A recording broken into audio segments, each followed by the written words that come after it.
si urubanza ukomeye. Benshi tuzaba twanesheje ibyaha turi mu ijuru. Icyo gihe hari intebe bita ngo ni bema seat. Iyo ntebe ya bema seat ni intebe y'urubanza. Si urubanza rw'abaja mu muriro, ni urubanza rw'abakristo ariko bagiye bananirwa utuntu duto duto. Aho niho tuzambikwa amakamba.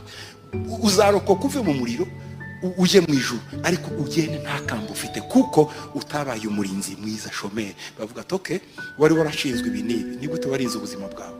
Yego, bwa buzima bw'indege nkugwa ubyuka uzakizwa, yego uje mu ijuru, ariko uzagera hariya usanga icapa kiriho ngo ntibakiranukaga. Rero abadakiranuka ntibambara ya rukweto, wambara kariya kandi.